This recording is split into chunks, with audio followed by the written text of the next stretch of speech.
¿Nos avisas? Ajá.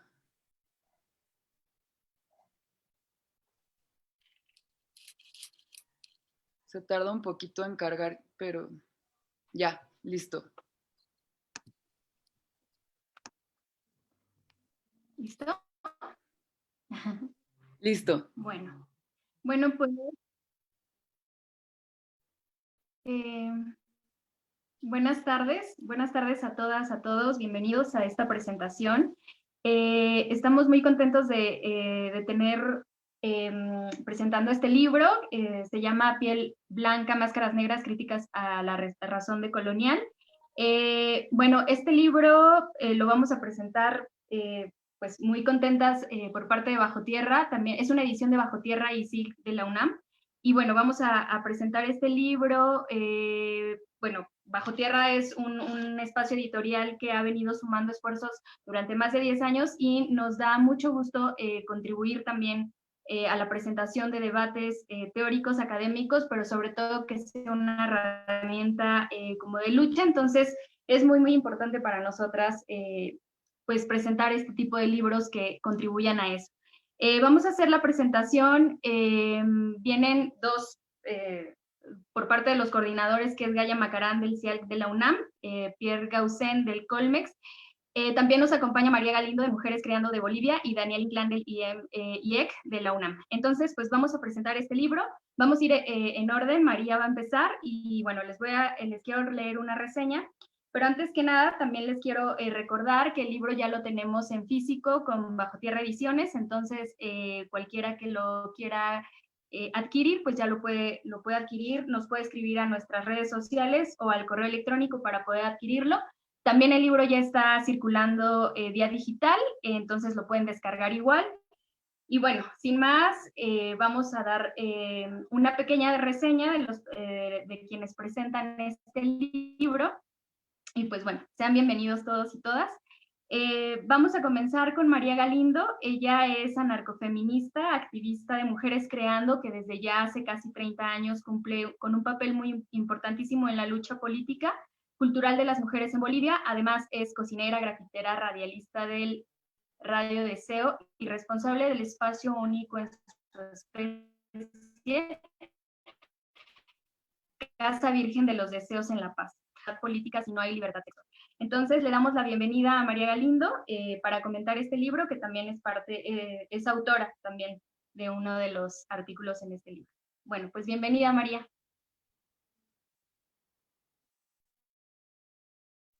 Tu micrófono, María, si nos ayudas con tu micrófono, por favor. Ahora sí, ya. Bueno, muchísimas gracias por la invitación, primero a escribir el libro y por la invitación a esta presentación. A mí me gustaría empezar con algunas frases bien provocativas. Nosotras somos, entre otras cosas, grafiteras. Me gustaría decir un par de esas terribles que removieron en Bolivia. Una que dice, lo más triste que tienen los pueblos son los usos y costumbres. Otra que dice, Pachamama, tú y yo sabemos que aquí la única originaria es la papa. Y otra que dice, en aymara, inglés o castellano, mujer quiere decir dignidad. Estoy presente en la presentación de este libro porque me parecería un acto muy cómodo y sobre todo muy deshonesto aceptar un espacio de escritura en el libro, pero librarme de las críticas, librarme de dar esta cara aquí para explicar por qué escribo en este libro. Entonces, estoy aquí sobre todo por un acto de honestidad. Yo tengo 5 motivos por los cuales he aceptado escribir en este libro y quiero primero que nada decir cuáles son los motivos por los que he aceptado escribir en este libro. Escribir en un libro cualquiera, un artículo, para mí es como la invitación a profanar un altar. Y por supuesto que son invitaciones que acepto dichosa, porque creo que es muy importante profanar todos los altares. Así que estoy en este libro profanando un altar. El segundo motivo que tengo para escribir en este libro es que hace muchísimos años, casi desde el inicio de nuestra práctica política, de forma muy directa, yo hablo de mí porque hablo en primera persona, no hablo a nombre de nadie,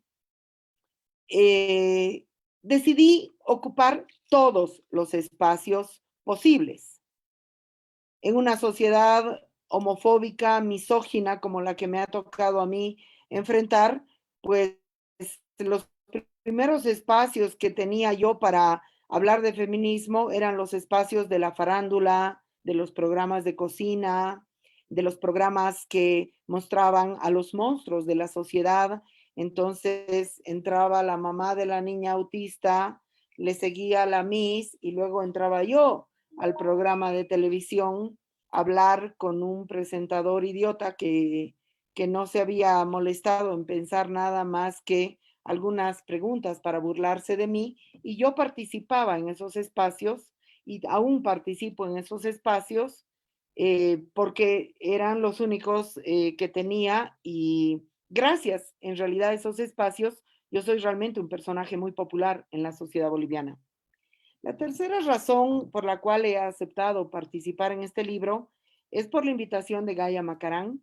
A mí Gaia me ha caído muy bien, me ha parecido una mujer estupenda, una profesora por demás interesante. Le he conocido en México, le he conocido en un paréntesis muy duro para la sociedad boliviana, cuando se dio el derrocamiento de Evo Morales y cuando en México había que en coro cantar la victimización de Evo Morales, y Gaia abrió un espacio dentro de la UNAM. Eso era otra profanación de otro altar, abrió un aula para que podamos discutir por fuera de dicotomías, por fuera de binarismos, por fuera de una corrección política que no servía para nada. Ella abrió ese espacio, era un espacio difícil de abrir en una sociedad que había decidido refugiar a Evo Morales, a Álvaro García Linera, y que había decidido optar por una narrativa cerrada de golpe de Estado que no se podía impugnar. Les recuerdo muy bien que fueron inclusive amenazado el espacio, que iba a venir gente a boicotear, pero Gaia en ningún momento se hizo a un lado, y creo que esa es una actitud excepcional para mí dentro de la academia, porque un montón de académicos que tienen muchísimo prestigio no se atreven a nada. Es más, es muy probable que tengan su prestigio porque no se atreven a nada. La cuarta razón por la cual he aceptado la invitación a escribir en este libro es por la expulsión sistemática del pensamiento feminista de lo que es la discusión de la descolonización y de lo decolonial. No me vengan con que María Lugones, Yuderquis Espinosa y Rita Segato resuelven el espacio feminista dentro de esa discusión. Para mí no lo resuelven, y para mí, por lo menos en lo que es el ámbito boliviano, hay una especie de parteaguas que se quiere hacer entre feminismo y descolonización, o feminismo y pensamiento decolonial. Entonces, a mí me parece una intervención provocativa estar presente en el libro. La última razón por la cual yo he aceptado escribir en este libro es por la absoluta pertinencia del cuestionamiento a la cuestión identitaria, que es un cuestionamiento que nosotras, y que yo lo vengo lanzando hace muchísimos años, de forma teórica y de forma militante en la práctica política, y que es una crítica de antemano tildada de incorrecta. Entonces, eso también ha sido un motivo por el cual he participado publicando en este libro. Y quiero decir también que lamento mucho, yo tenía mucha ilusión y mucho deseo de escribir un artículo exclusivo para este libro, pero este libro y su publicación coincidió precisamente con el derrocamiento de Evo Morales y la instauración de un régimen fascista, de militarización de las ciudades, de persecución del trabajo de mujeres creando, entre otros. Se desató persecuciones por todo lado, no quiero aquí, digamos, pretender decir que nosotras fuimos las perseguidas, y entonces esto realmente me impidió a mí desarrollar un artículo específico para el libro y tuve que replicar uno que ya está presente en el libro No se puede descolonizar sin despatriarcalizar, que es un libro fundacional de la teoría de la despatriarcalización, que es una teoría de mi autoría, que creada por el gobierno boliviano, pero insuflada de un pensamiento liberal que no tiene nada que ver con la propuesta de la despatriarcalización. Eh, Quiero decir que me parece interesante, aquí lo tengo, yo lo tengo al libro en su versión de fotocopia porque no me gusta leer pantalla digital. Creo que me parece interesante todas las polémicas que ha empezado a desatar el libro. Algunas de estas polémicas considero que son sumamente endogámicas, de unos contra otros que pertenecen más o menos al mismo círculo en fin de cuentas. Pero creo que es interesante el título Piel Blanca, Máscaras Negras, porque en Bolivia basta prender la televisión, ya no digo hacer teoría social, basta prender la televisión para encontrarse con todo tipo de tráfico e impostura y sobre todo tráfico y patrimonialización de las identidades y especialmente de las identidades indígenas, si es que podemos hablar de identidades indígenas, que son siempre visiones muy, muy simplificadoras, que yo creo que el libro de todas maneras no resuelve y que toca muy superficialmente. Y yo creo que estamos en un momento de la, digamos, del neoliberalismo agonizante y de la democracia liberal agonizante, que no solamente hace tráfico de las identidades vinculadas a los pueblos indígenas, entre comillas, lo de pueblos indígenas, a los pueblos eh, afromexicanos, afrobolivianos, afroargentinos, afroperuanos, sino que hay un tráfico generalizado de identidades, hay un tráfico generalizado de categorías de manipulación política. Y en ese sentido, por ejemplo, la categoría de género es parte de ese tremendo tráfico político que se está haciendo de luchas muy importantes. Hoy en día, dentro de las políticas partidarias a escala continental, yo creo que las mujeres somos una cuota biológica y no una cuota ideológica y que está completamente vaciado de contenido lo que puede ser el ideario, la imaginación, la posibilidad de plantear utopías feministas. Entonces, en ese sentido, el título del libro podría ser Piel Blanca, Máscaras Negras, pero debería ir más allá. Debería ir más allá en lo que es el tráfico de identidades sexuales, en lo que es el tráfico de identidades genéricas, en lo que es el tráfico generacional, en lo que es el tráfico absolutamente de todos esos sujetos sociales llamados subalternos que están por fuera de ese sujeto hegemónico blanco, heterosexual, etcétera, etcétera, que ya sabemos todos y todas.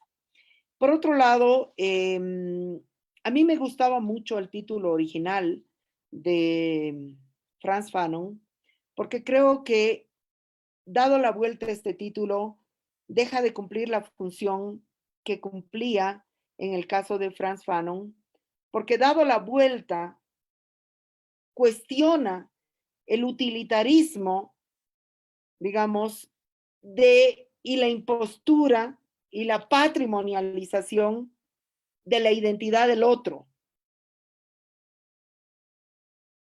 Pero deja de lado el cuestionamiento a la utilización de la identidad del otro por el propio otro, que es lo que planteaba Frantz Fanon. O sea, hoy en día el fenómeno político es más complejo que Piel Blanca, Máscaras Negras.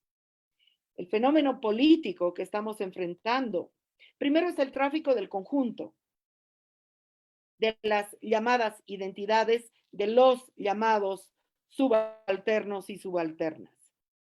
Segundo, estamos enfrentando simultáneamente la impostura utilitaria de la apropiación de ese otro por parte del mismo sujeto hegemónico para prestigiarse, para sacar rédito intelectual, para sacar rédito económico, pero también estamos enfrentando la relación absolutamente de impostura y utilitaria del llamado indígena con la llamada identidad indígena. Y esto queda fuera de todos los análisis dentro del libro. Y esto me parece muy importante y que no se puede olvidar. No se olviden ustedes que yo estoy hablando desde Bolivia con un Evo Morales que ha recibido un sillazo muy pertinente hace pocos días o ayer. Pero no solamente es el fenómeno del caudillo, sino que es un fenómeno continuo del dirigente que se apropia de la voz colectiva y expropia la voz colectiva, pero está vestido de poncho y tiene piel morena. Entonces, esta cuestión que se está poniendo en cuestión desde el título y en algunos artículos, queda como muy, nuevamente quedamos en el maniqueísmo, nuevamente quedamos en la simplificación. Es por eso que yo, por ejemplo, no uso la categoría de feminismo blanco para las reflexiones teóricas, porque a mí no me interesa ponerle color de piel al feminismo que estoy cuestionando, y yo digo tecnocracia de género o liberalismo, pero no digo feminismo blanco, porque el problema no es el color de la piel de la tecnócrata, sino que quiero ir a la discusión de las propuestas, de los pensamientos y de las políticas. Porque resulta que yo también puedo tener frente a mí a una mujer, entre comillas, indígena, enarbolando un discurso feminista liberal, porque es ese el que le conviene para ser diputada o para ser concejala o para ser defensora del pueblo o para hacer cualquier vaina de lo que sea. Entonces nunca entramos, o sea, nos quedamos en la discusión de las identidades y perdemos la discusión de las posturas, la discusión de las prácticas, que es lo que más me interesa, y la discusión de los horizontes. Entonces, esa sería una crítica que para mí es bastante importante de realizar en cuanto al libro. O sea, creo que nos plantea una discusión totalmente parcial y trunca y que nos va a volver a llevar al mismo problema que quiere remediar. ¿Cuándo vamos a discutir los proyectos y las prácticas? ¿Cuándo? ¿Dónde? ¿Cuál es el escenario? ¿Y desde qué categorías? Por último, me parece interesante que Gaia, que es quien se ha ocupado de la segunda parte del libro, como ella me lo ha contado, haya ido a intentar mezclar en este libro pensamiento académico con pensamiento no académico, como es el caso del aporte que llevo yo adelante, porque creo que es muy importante decir que el monopolio de la teoría no está en la academia. Y esto me parece más importante que simplemente decir quién está hablando a nombre de quién. El monopolio del pensamiento no está en la academia, punto 1. Punto 2, la academia está en una crisis de pensamiento muy grande y es una crisis de pensamiento casi insalvable por la estructuración jerárquica, por las metodologías, etcétera, etcétera, etcétera, que tiene la academia.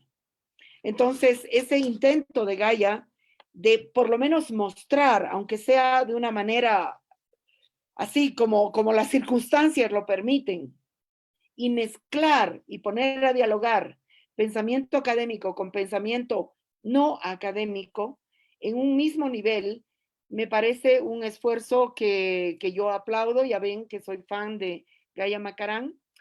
Y yo diría eso como un primer elemento para empezar la discusión. Muchísimas gracias. Bueno, pues muchas gracias, María, por tus palabras. Me parece como muy, muy importante eso, justo lo que nos invites a la discusión. A todos los que nos quieran mandar sus preguntas para los autores y coordinadores del libro, lo pueden dejar ahí en Facebook. Al final de esta charla vamos a empezar con las preguntas. Vamos a dar un espacio para preguntas y los comentarios. Y bueno, muy, muy, muy importante eso, como de discutir los horizontes y mirar la crisis del pensamiento académico como un monopolio del pensamiento, ¿no? Entonces, me parece muy, muy, muy sugerente este tipo de discusiones y lo aplaudimos en la editorial. Muchísimas gracias. Ahora vamos a pasar con Daniel Inclán. Voy a leer una pequeña semblanza de Daniel. Él también es hace parte del libro con un artículo como autor. Entonces, él es investigador titular del Instituto de Investigaciones Económicas de la UNAM, es doctor en estudios latinoamericanos, profesor del mismo grado, los discursos críticos latinoamericanos a finales del siglo XX. Sus líneas de investigación son historia de la geopolítica en América Latina, historia del capitalismo en América Latina, problemas de teoría y filosofía de la historia, economías comunitarias y bifurcaciones. Y pues nada, te dejo la palabra. Gracias, Carolina. Bueno, y gracias, Gaia, Pierre y María, por compartir el espacio. Y siempre la ventaja de compartir espacios con María es que podemos hacer polémica, y eso está muy bueno porque eso también se necesita. Y como primera punto digamos, diálogo, yo diría que no hay una academia, sino que hay varias academias y que justo tenemos que empezar a pluralizar y complejizar. Sin duda, la academia como totalidad está en crisis, pero hay varios espacios, y lo demuestra este libro, que presentan una vitalidad que mantiene esa condición que tiene la acumulación de riqueza social que representa la academia. O sea, yo diría, sí, como totalidad está colapsada, pero hay ciertos espacios que mantienen una capacidad creativa, y insisto, el libro lo demuestra, que creo que no hay que tirar el agua, la bañera y el niño al mismo tiempo, sino hay que ver qué rescatamos de esto, porque permite justo la academia ciertos espacios de reflexión, ciertos espacios o cierta parte de la academia, ciertos espacios de reflexión como este. Quiero empezar con una cita del artículo de Martín Cortés, que por lo demás, en general diría el libro, siempre es muy difícil presentar un libro, y mucho más cuando uno es parte de esa pluralidad de voces, porque uno termina o elogiándolo y haciéndose como que es parte de todo ese complejo de producción que implica un libro, la recepción de los artículos, la corrección, el diálogo interno entre las personas que lo coordinan. Pero yo revisándolo, la verdad es que estoy muy contento con el trabajo y creo que sí es muy buen trabajo, que cumple una función histórica, y ahora voy a tratar de decir cuál, pero quiero empezar con una cita del texto de Martín Cortés, en la que él dice: cuando se liquida al otro, simplificándolo, se simplifica necesariamente el argumento propio, que no necesita entonces demasiado desarrollo para sobreponerse.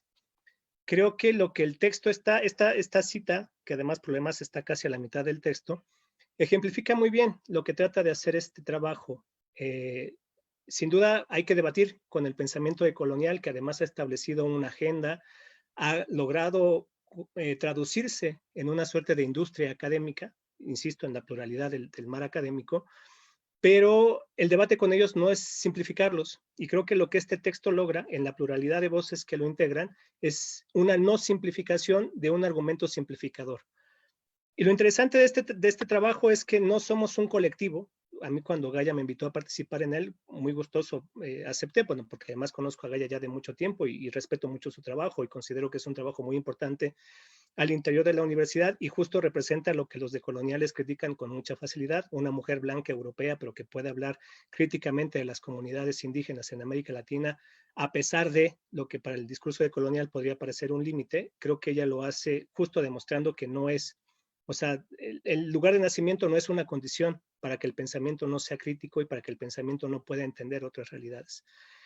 Pero viendo el texto en su conjunto, no somos un colectivo de personas que nos conocemos y que entonces establecemos un frente para, digamos, pelear contra otro frente, sino que es una pluralidad de voces que incorpora desde personas que están haciendo estudios de posgrado, personas que ya estamos en la academia, algunas más o menos jóvenes, y que lo que trata de hacer es justo convocar a una serie de reflexiones que están relativamente dispersas para agruparlas en algo que me parece una necesidad de época, y ahí creo que cumple una función histórica, que es tratar de coordinar y lo que sí puede la academia, justo por el tiempo y por la acumulación de riqueza social, articular esas voces y hacer un coro que no es que esté oponiéndose y no es que esté invitando a no leer a los decoloniales. Lo que está haciendo es una invitación no solamente a leerlos, sino leerlos críticamente, pero ir más allá de esa lectura. Y yo diría que los trabajos son muy pulcros en el sentido de poder establecer un debate, una serie de contrapuntos argumentados, que además no solamente es que estén leyendo a los estudios decoloniales, diría el trabajo de Jeff. El tercer artículo también es muy interesante sobre cómo hay una lectura de la formulación, un manejo del argumento, que no intenta simplificarlo, sino meterse a fondo sobre lo que están formulando para demostrar que es insuficiente y que en efecto ha construido un eje problemático para el pensamiento latinoamericano. Ahí creo, y quiero hacer otra cita del trabajo de Silvia Rivera Cusicanqui, que por lo demás también me parece un texto muy interesante porque paradójicamente todos los epígrafes son de Rita Segato, un personaje que también se asocia al grupo decolonial, aunque de manera más o menos marginal. Pero ella dice, yo quisiera aportar en alguna parcela, así sea chiquita, a descolonizar. El Estado, dice ella, y nosotros podríamos parafrasear y decir a descolonizar el pensamiento. Creo que este trabajo también en su conjunto está haciendo un aporte, aunque sea pequeño, una parcela pequeñita, pero muy sólida, a descolonizar el pensamiento que ha recolonizado el pensamiento decolonial. Ahí entonces creo que lo que se está poniendo en juego es tratar de construir ejes generales, ejes problemáticos de lo que es la formulación del pensamiento decolonial en términos grosos, aunque es también justo un pensamiento heterogéneo, pero que mantiene una suerte de línea argumental general, no para descalificarle, sino para demostrar que sus argumentos son inconsistentes. Y creo que algo muy importante de este trabajo es que no confunde la crítica con la descalificación.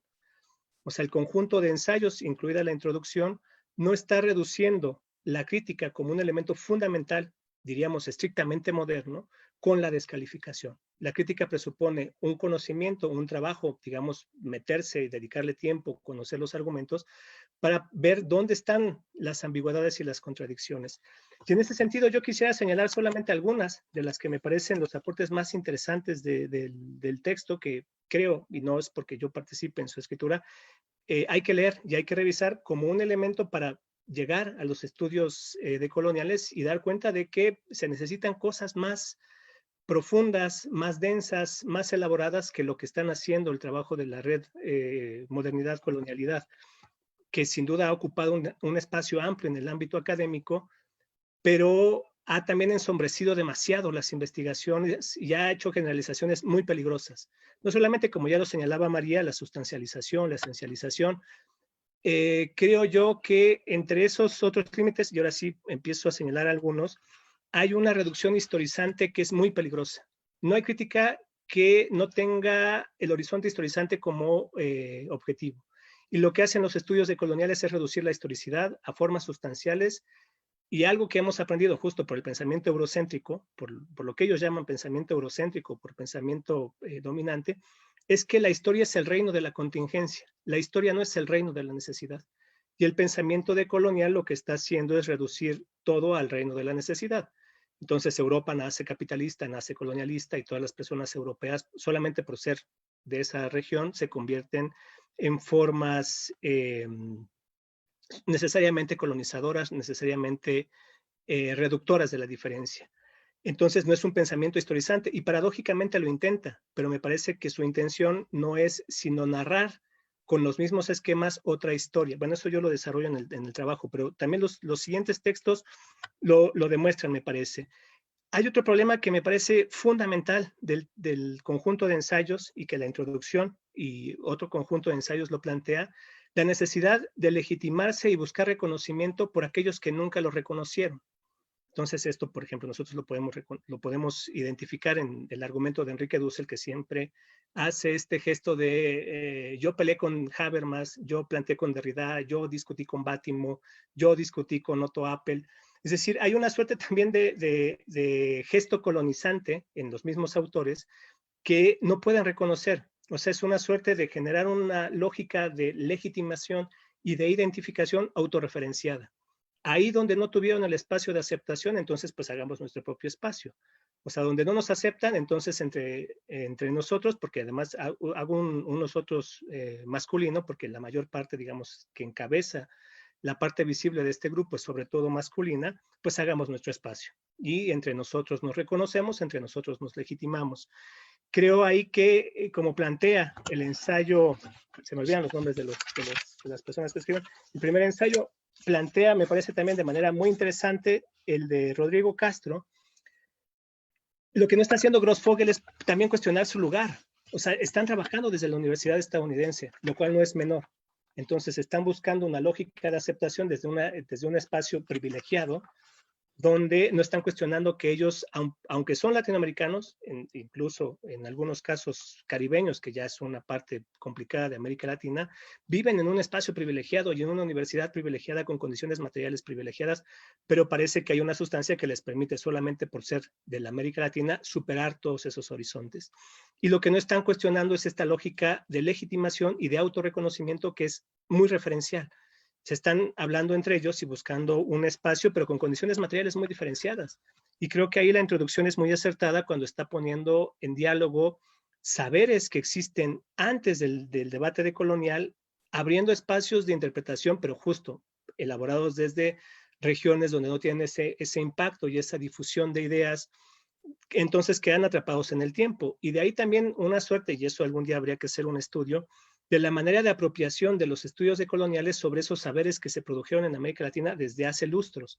La idea del colonialismo, la idea de la oralidad, la idea de la frontera, la idea de la otredad, y que, bueno, ellos desde una capacidad de difusión pueden potenciar y siempre dejando al margen, y diríamos en sus propios términos, en la frontera, a aquellas personas que los elaboraron originalmente.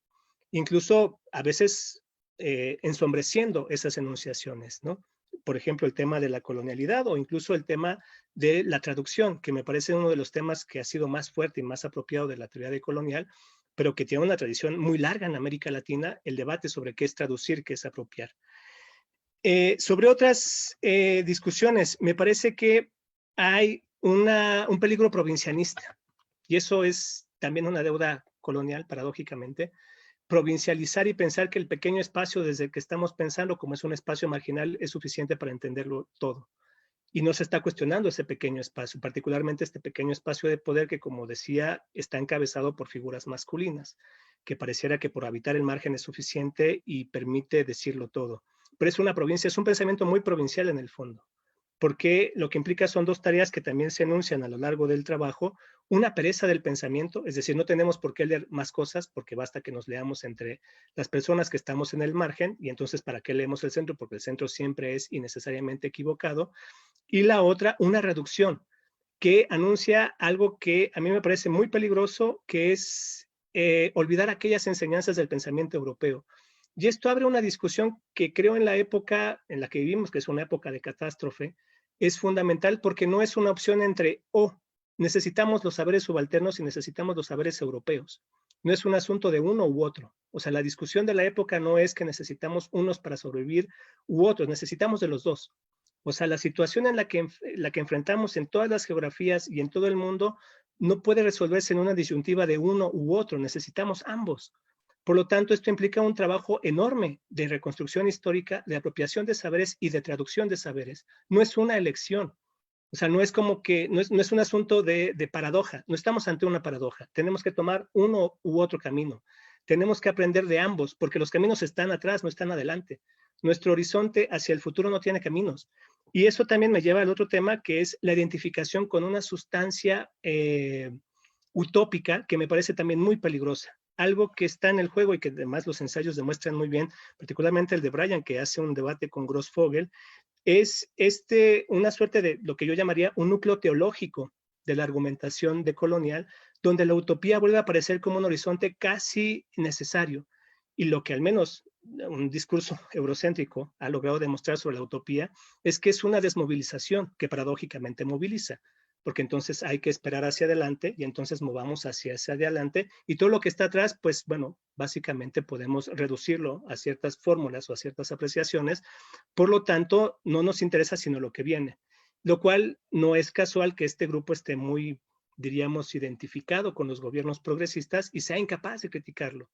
Y que en el caso, por ejemplo, del golpe o la destitución de Morales el año pasado, o el conflicto venezolano, que yo creo que es de los más candentes ahora en América Latina, no haya una posición crítica sobre el asunto, porque pareciera que esta es una síntesis de la sustancia bondadosa de la periferia latinoamericana que se manifiesta en la transformación, lo cual no logra problematizar cosas tan evidentes en nuestra cotidianidad en América Latina. Es tan latinoamericano Carlos Slim, Pinochet, como el zapatismo, como la revuelta indígena del Tipnis. O sea, América Latina no es siempre y necesariamente buena, y el pueblo latinoamericano no siempre es necesariamente transformador, está lleno de contradicciones.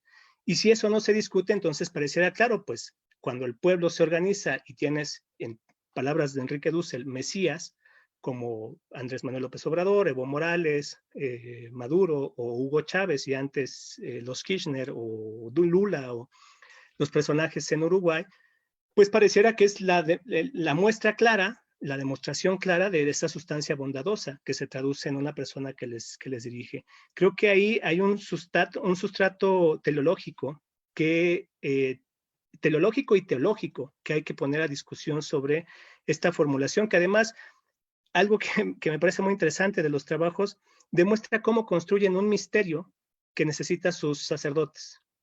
O sea, la formulación decolonial creo que está haciendo del proceso latinoamericano una suerte de enigma, una suerte de efigie, que por lo tanto necesita gente que la interprete. Y esta gente que la interpreta, pues son ellos, ¿no? Los verdaderos portavoces de la interpretación de ese código secreto que les da una suerte de autoridad por ser la extensión, diríamos, la transustanciación del pueblo en un intelectual que puede descifrar lo que el pueblo está diciendo. Creo que el texto nos demuestra que este libro nos demuestra que hay que pensar, por un lado, en la contingencia, lo que implica pensar en la contradicción, lo que implica no sustancializar, lo que implica no hacer reducciones ni historizantes ni de la coyuntura política, y sobre todo reconocer que en el horizonte en el que nos encontramos no es un horizonte que anuncie la transformación a la vuelta de la esquina. O sea, no es que estemos ya por ser latinoamericanos y que el pueblo se moviliza y que hace grandes marchas y que hace grandes procesos, en un proceso que anuncia la emancipación, no está a la orden del día. Creo que este trabajo, al hacer un ajuste, me parece muy fino, muy documentado sobre la teoría decolonial, es que necesitamos muchísimo trabajo, no solamente en términos prácticos, sino también en términos teóricos. Y ahí el segundo contrapunto que quiero hacer con María. No es que estén disociadas teoría y práctica. Creo que el texto, a diferencia de lo que hace el pensamiento decolonial, lo que hace este libro es demostrar que la teoría ya es una forma de práctica y la práctica ya es una forma de teoría. Y que justo esta manera de organizar los ensayos, aunque aparentemente los separa, los une. Porque no son dos cosas disociadas, como lo intenta pensar, ¿cierto?, el pensamiento decolonial. O sea, las gentes que teorizan están en un lado, las gentes que se mueven están en otro, y entonces nosotros, verdaderos intelectuales, dirían los decoloniales, leemos el movimiento. creo que este trabajo nos demuestra que ambas ya son en sí mismas lo otro. Una forma de praxis es una forma de teoría ya es una forma de praxis. Y en ambas están en juego la necesidad de pensar la contingencia, de pensar la contradicción y de pensar las condiciones materiales para la transformación. No son cosas disociadas. Y por eso la otra parte que es muy interesante, el trabajo que hacen sobre el Kurdistán, que es muy linda la manera en la que están pensando una partícula como una posibilidad de transformación del todo a contracorriente del pensamiento decolonial, que la totalidad parece que no es relevante para esta discusión. Aquí hay una reflexión sobre esa pequeña partícula que pone en cuestión el conjunto de la existencia social. Y no es que la va a resolver. Y con eso termino. El texto no anuncia soluciones, como el pensamiento decolonial presupone. Lo que anuncia son problemas y preguntas. Y eso es más importante para una época de colapso y de crisis que presentar alternativas, que es una falsa dicotomía que el pensamiento decolonial intentó resolver y encarar dando respuestas a cosas que no necesitan respuestas unívocas, sino que necesitan, antes que soluciones, preguntas y problematizaciones. Y yo diría entonces que este libro cumple una función histórica porque encara un debate, pero encara un debate habiendo preguntas. Encara un debate formulando problemas y no encara un problema descalificando. O sea, no está reduciendo el pensamiento decolonial, sino que lo está problematizando y con ello problematiza una época. Creo yo que entonces lo virtual es servirse de esa crítica para pensar a la época en su conjunto. Y por eso creo, independientemente digo de que aprecio mucho a Gaia y de que yo escribo en el texto, que es importante y no es solamente una simple compilación de trabajo, sino un esfuerzo intelectual para pensar la época a través de la crítica de un pensamiento que está reduciendo justo la época. Eso. Gracias. Muy bien, muchas gracias, Daniel. Muy importante lo que nos compartes. Y bueno, les quiero comentar a quienes preguntan por el libro que hasta hoy lo tenemos en preventa y ya el día de mañana tendrá su precio habitual. Entonces, si quieren escribir a nuestras redes sociales ahí para hacer su compra. Bueno, ahora vamos a pasar con Gaia Macarán. Ella, voy a tener una semblanza, que es investigadora titular del Centro de Investigaciones sobre América Latina y el Caribe de la UNAM. Ella es doctora en Humanidades y maestra en Estudios Latinoamericanos por la Universidad de Varsovia, Polonia, profesora del posgrado en Estudios Latinoamericanos de la UNAM. Su último libro en coautoría es Recolonización en Bolivia, Neonacionalismo Extractivista y Resistencia Comunitaria, editado por Bajo Tierra Ediciones y dedicado a la crítica del gobierno de Evo Morales en Bolivia y la lucha indígena por el TIPNIS. Sus líneas de investigación son el Estado latinoamericano y pueblos indígenas, caos de Bolivia y Paraguay, nacionalismos, identidades, autonomía y emancipación social, anarquismos latinoamericanos. Entonces, sin más, le damos la palabra a Gaia Macarán, coordinadora de este libro. Muchas gracias, Carolina, por presentarme. Muchas gracias a María y a Daniel por estar aquí con nosotros, por presentar el libro. Digo, más que presentar, yo me sentí por momentos como me olvidé que estamos en vivo, en una presentación, y más bien abrir el debate que me gustaría tener tanto con ustedes en un lugar juntos, donde podamos ir profundizando las líneas. A lo mejor aparecen en el libro, pero no se lograron de todo profundizar, o los debates que se abrieron. Y también muchas gracias por escribir, por supuesto. Ustedes dos y los demás y las demás que participaron en el libro, porque pues con Pierre lo coordinamos. Escribimos una introducción a nombre nuestro totalmente, pero son los y las autores que hacen ese libro. Y gracias también por esas bonitas referencias a mi persona, hasta me ruboricé y pensé que me están presentando a mí, no al libro. Bueno, pero regresando entonces al libro, quería, además de agradecer a María y a Daniel, mencionar otros autores y autoras que nos acompañan a lo mejor del público, y que a lo mejor en las futuras presentaciones podrán estar aquí con nosotros. Como a lo mejor ya vieron en ese intercambio entre María y Daniel, el libro es dual. El libro, de hecho, se conforma con dos partes, que me parece que no están tan separadas, sino que establecen cierto diálogo, pero la primera parte está dedicada más específicamente al debate con lo que consideramos una moda intelectual o una corriente llamada autodenominada giro decolonial. En esta parte entonces encontramos textos que debaten, muestran desde parte más teórica, limitaciones, algunos errores de esa corriente. Por ejemplo, mis agradecimientos a Rodrigo Castro, es de España, a Jeff Brovick de Australia, Brian Bonilla, que es de nuestro posgrado en latinoamericanos, aquí de México, de la UNAM, Martín Cortés de Argentina, Gregorio y Fernando Papas de Estados Unidos y Philippe Carcouf de Francia. Y la segunda parte que queríamos presentar como ese antídoto de la práctica, porque lo que María reclamó de esas discusiones académicas, a lo mejor endogámicas, de alguna manera, queríamos evitar dejar ese sabor en el libro, que solo nos interesa un debate interno académico, que nos parece muy interesante e importante desde el lugar donde estamos, que estamos en esa academia.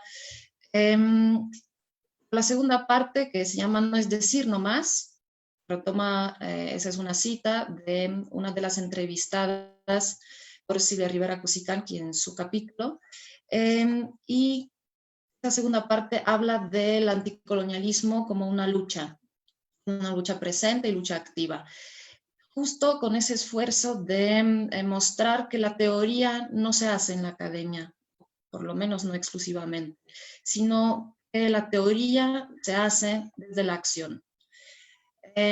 Y que la acción es necesaria para revisar también el enfoque teórico. Y en ese sentido vamos a tener el artículo de Raúl Sibeki, que nos habla de los pueblos en movimiento como sujetos anticoloniales.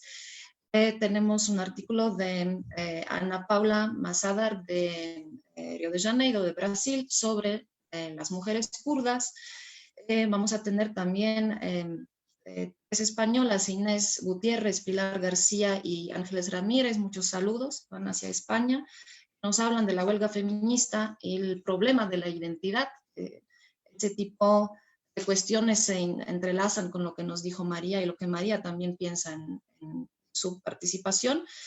Por supuesto, María, y finalmente el broche de oro con Silvia Rivera Cusicanqui, que nos brinda una reflexión sobre la pertenencia y la actualidad de un colonialismo vivo, activo y que puede esconderse detrás de un gobierno con rostro indígena, ¿no? Como decía María. Entonces, muchas gracias y muchos reconocimientos a todos y todas que participaron en el libro.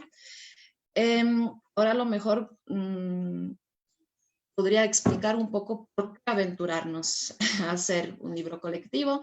Lo hicimos con Pierre. No escribimos ningún capítulo, más bien una introducción. Queríamos dar más bien presencia a diferentes voces y enfoques que puedan incidir en ese espacio que es el libro.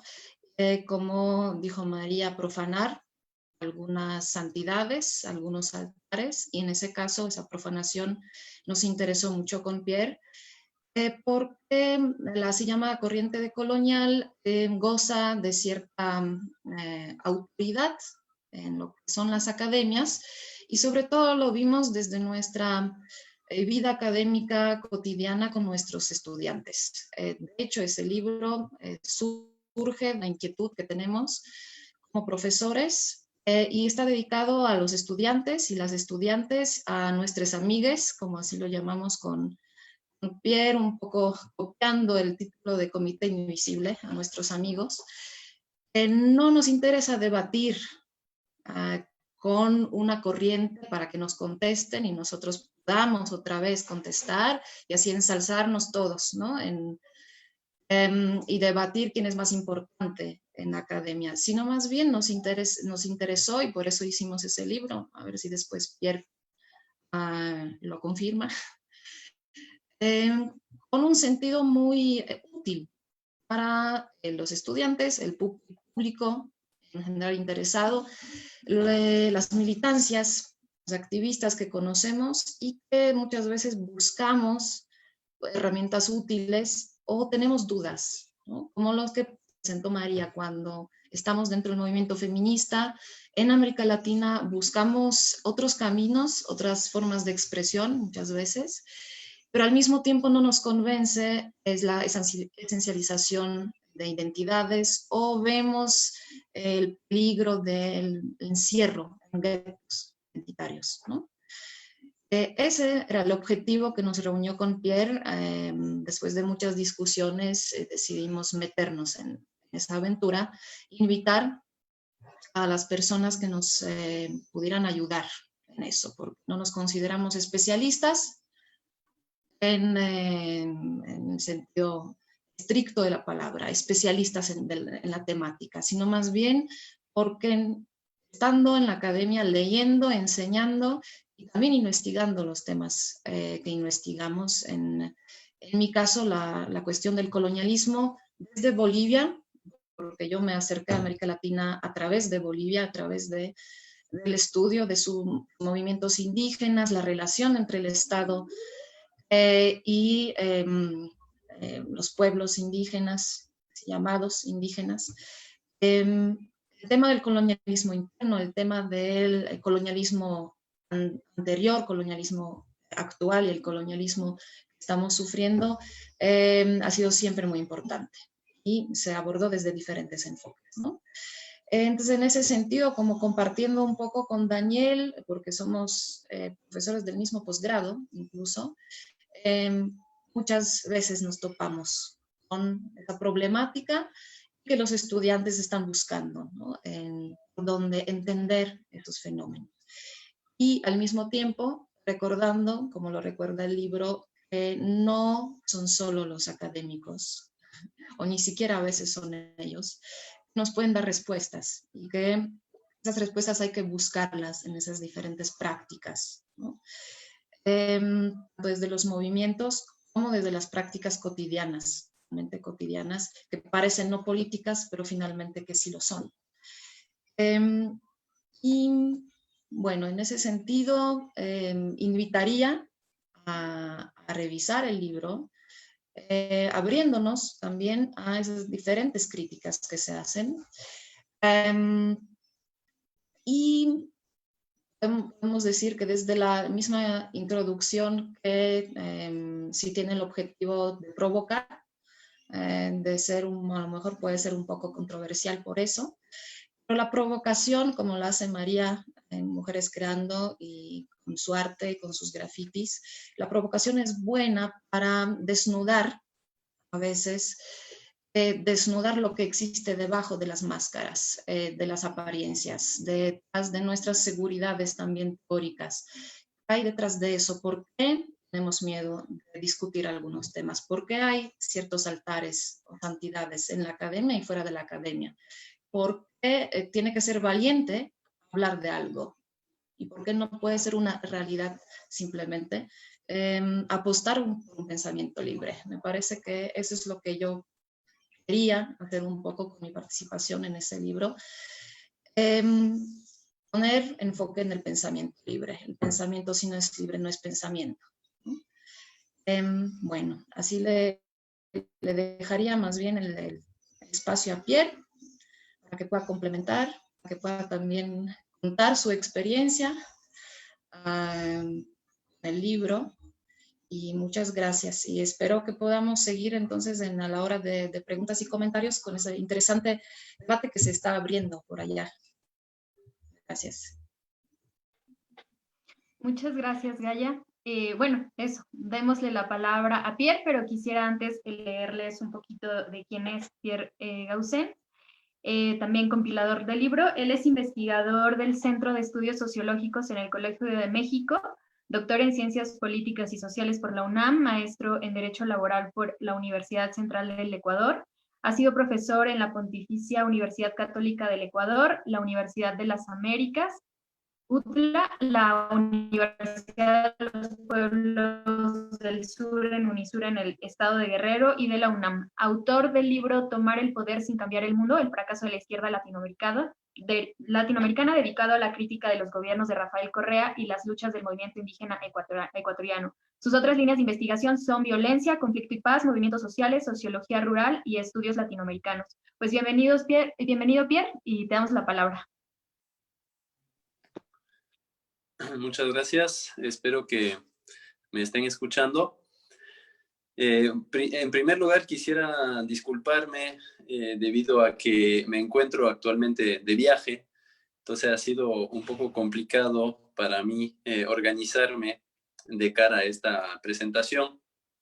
Entonces me quiero disculpar de antemano porque pues no he podido preparar bien la presentación. Ni siquiera tengo con qué tomar apuntes de los interesantes comentarios de María y Daniel, pero les agradezco.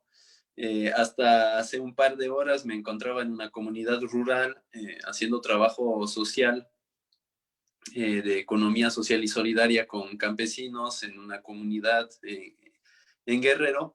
Entonces por poco no logro conectarme. Sí he podido conectarme afortunadamente, pero ya veo que se me está acabando la batería del celular, entonces seré relativamente breve, por eso también tratando de ubicar un cargador.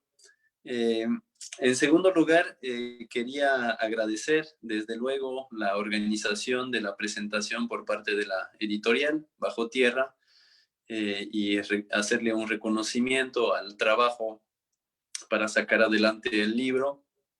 También agradecer a María y Daniel por su participación como comentaristas ahora en esta presentación y tratar de ahondar un poco en lo que dijo Gaia del porqué del libro, dar un poco de contexto al texto, en el sentido de que de por qué era necesario, según nosotros, por qué nos animamos a hacerlo, cuáles han sido los motivos, que ya lo dijo Gaia en gran parte.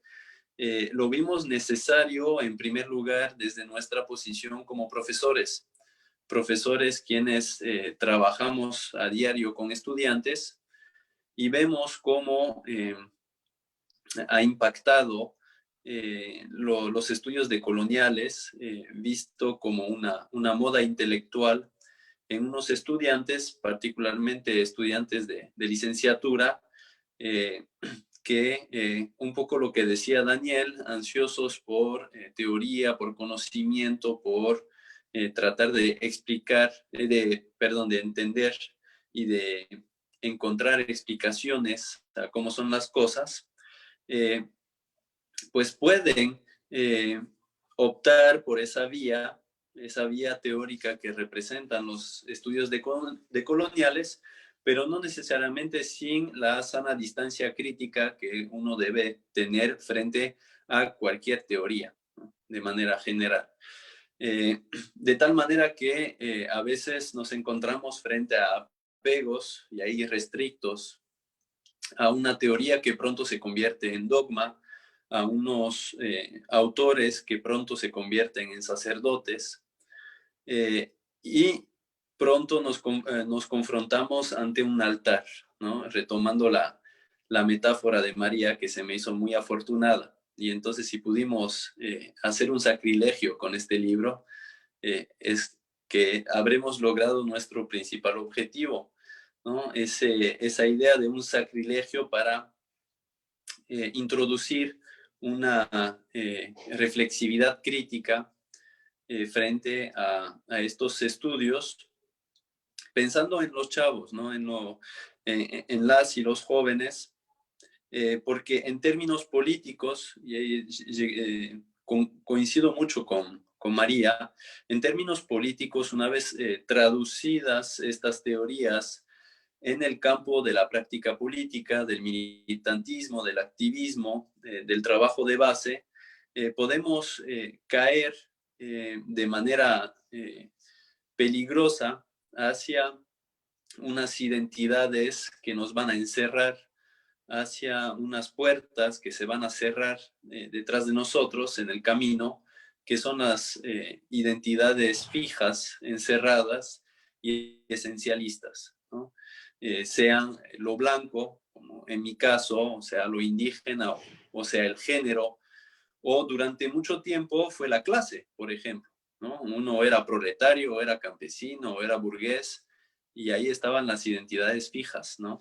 Entonces, retomando lo que decía María. Entonces, este libro está pensado así, como una invitación a no cerrar la puerta, a dejarla abierta, o incluso a tumbar la puerta, como dice María en su texto, ¿no? Patear la puerta para tumbarla, para que con la justa razón de cuestionar todos los procesos relativos al colonialismo histórico, no caer en un esencialismo o no reificar una identidad como supuesta solución a las contradicciones que enfrentamos y que animan el sistema social en el que vivimos. Entonces, esta es la invitación, sobre todo dirigida hacia el estudiantado, pero no solamente, también en la medida de lo posible y dependiendo de la recepción del libro, ojalá pueda llegar a algunos círculos militantes, ¿no? Círculos eh, como organizaciones sociales o colectivos, colectivas, para alimentar esa reflexión crítica y hacer que el pensamiento siga libre, ¿no? Siga circulando, siga reflexionando, siga criticándose de manera reflexiva, autocrítica. Entonces, esta fue la invitación del libro. Es muy importante, pues, subrayar que no se trata de un colectivo de trabajo, que, bueno, se agradece, por supuesto, todos los autores y las autoras que participaron en el libro, pero de hecho a la mayoría ni siquiera los conocemos en persona, ¿no? Entablamos contacto, lo que hicimos con Gaia fue tratar de rastrear, ubicar, bueno, esto ya suena policíaco,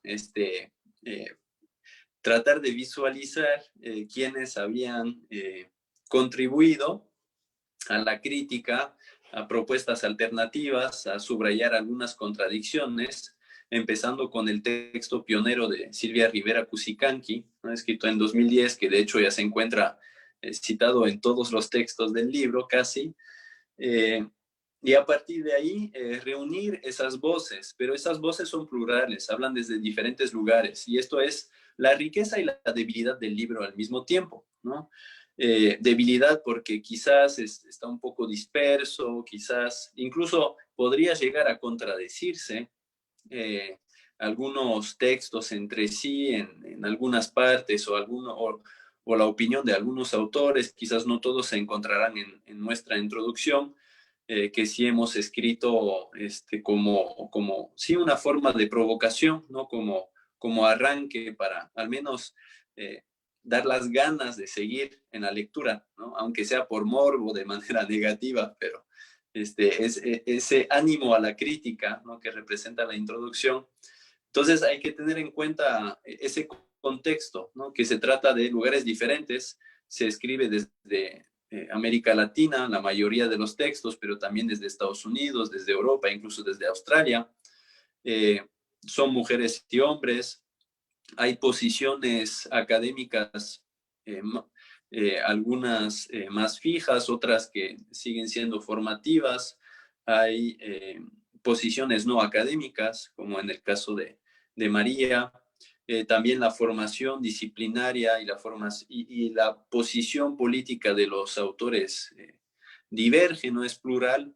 Entonces lo que intentamos fue reunir esas voces diferentes, pero que logran conjugarse en un punto, tener un denominador común o quizás esto suene muy reductor, un zócalo, ¿no? Un zócalo común donde encontrarnos, una plaza hacia la cual converger para realizar este cuestionamiento. Entonces, hemos encontrado estos diferentes escritos y lo que hicimos fue contactar a los autores e invitarlos a participar en el libro. Y pese a esta diversidad, creo que logramos cierta coherencia. Me da gusto lo que dice Daniel, que no se ve como una suma, sino como un conjunto, pese a que en realidad no representamos ningún conjunto. Pero al menos que haya una lógica común, ¿no? Algo que nos une en esa inquietud, no solamente de crítica teórica, sino también, como bien dijo María, de insumos para seguir en ese trabajo organizativo, en esos procesos de lucha, y viceversa, cómo estas luchas, que vienen a ser la segunda parte del libro, vienen a alimentar las reflexiones teóricas, ¿no? En ese vaivén permanente entre teoría y práctica. Entonces, si bien tuvimos que, por cuestiones de orden del libro, hasta cuestiones editoriales, separar práctica y teoría, esperamos que las dos partes se lean en un diálogo como dos dimensiones inseparables, ¿no? de lo que planteamos en el libro. Entonces, esto... bueno, el celular ya me acaba de decir 10% de batería, entonces prefiero dejarlo aquí para darme chance de ir por un cargador. Les agradezco mucho por sus comentarios, espero que hayan podido escuchar el mío sin problema. Y entonces ahora esperemos comentarios, preguntas. Muchas gracias. Muchas gracias a ti, Pierre. Y sí, de hecho, les quiero comentar que se ha prendido el debate en el Facebook y eso nos da mucho gusto. Hay un debate en los comentarios de la presentación y bueno, nos da muchísimo gusto, como decía Gaia, que el libro incite, estimule la curiosidad, el diálogo y que la provocación es buena, como decía Gaia, ¿no?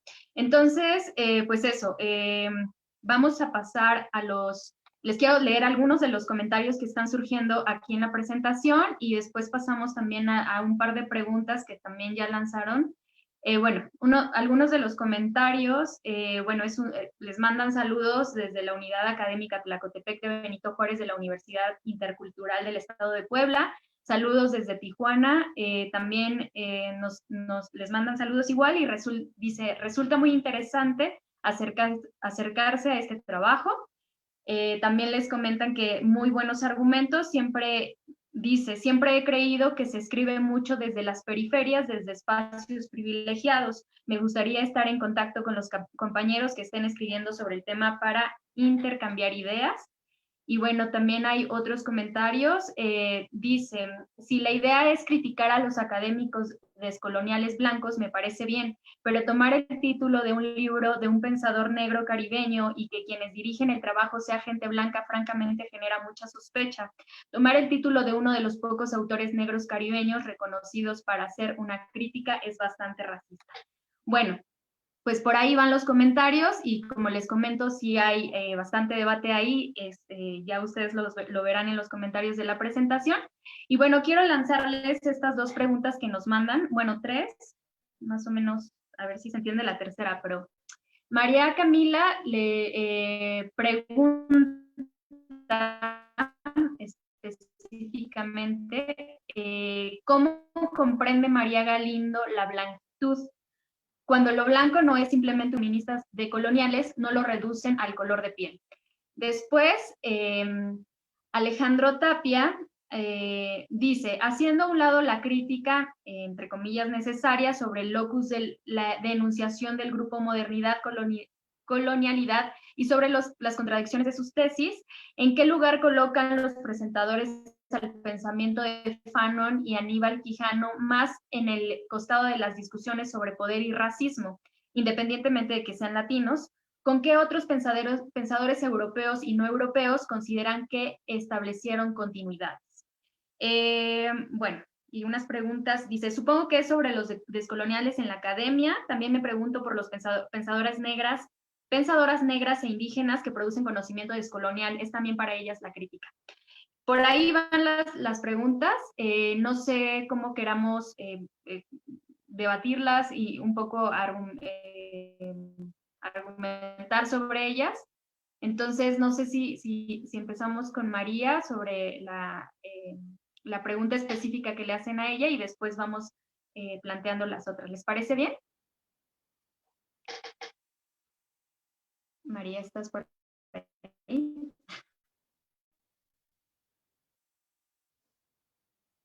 Ahorita sí. Ahora sí. Hola, bueno, Bien. me gustaría decir algunas cosas. Primero, replicar la alusión acá del compañero, no me acuerdo su nombre, ¿no? No hay la academia, hay las academias. Yo lamento decir que hay la academia y no las academias, porque hay un patrón en la academia que responde a jerarquía, procesos de conocimiento, acceso. Mira, ¿para qué voy a ir al detalle? Pero hay un patrón en la academia. A mí no me van a decir, es decir, la academia norteamericana la podemos discutir y criticar. Podemos discutir y criticar la academia europea o las academias europeas y no, y de ninguna manera, pretender que la academia latinoamericana o el caso de la academia boliviana, que es desde donde yo hablo, no, es diferente porque es boliviana, porque entonces caeríamos en lo mismo de Grossfogel. Como yo soy supuestamente no norteamericano, desde mi sola condición de no norteamericano, estoy de antemano salvado. Tenemos muchísimos problemas con lo que es el monopolio de la teoría, la construcción del otro desde la academia como informante testimonial, la negación de la producción de conocimiento plural desde otros espacios de construcción de conocimiento, de lo cual la academia en singular es protagonista, porque su esencia de ser es esa. Y lo digo como profesora expulsada de la propia academia y no expulsada que me ha dado resentimiento, sino expulsada y vomitada por una academia incapaz de reconocer el pensamiento feminista. La relación entre pensamiento feminista y misoginia académica es para escribir no los 10 tomos del Capital de Marx, sino una biblioteca entera de lo que ha sido la misoginia respecto del pensamiento feminista y del pensamiento de las mujeres. Y la forma como la academia ha vomitado. Hoy en Bolivia, el 51% de la población universitaria de todas las carreras está compuesta por mujeres. Pero el 100% del pensamiento que se instruye, reproduce y practica allí es misógino y patriarcal. ¿Y dónde vamos a discutir eso? Yo tengo una vida y no 10. Por fuera de la academia, pues. Vamos a producir pensamiento por fuera de la academia. Porque francamente tiempo para perder con los académicos y sus bendiciones y sus altares no tenemos, porque tenemos mejores cosas que hacer y sobre todo cosas más transformadoras. Respecto de cómo comprendo la blanquitud. A ver, es que el problema es justamente no cómo comprendo o no comprendo la blanquitud, sino la complejidad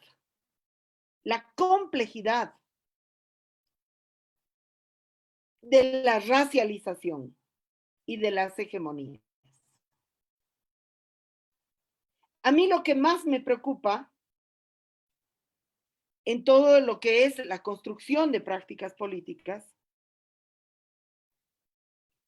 es la ruptura de todo maniqueísmo, la ruptura de todo binarismo. Por eso es que no utilizo blanco como adjetivo. No utilizo blanco como adjetivo, precisamente por eso. Porque si bien, sin duda ninguna,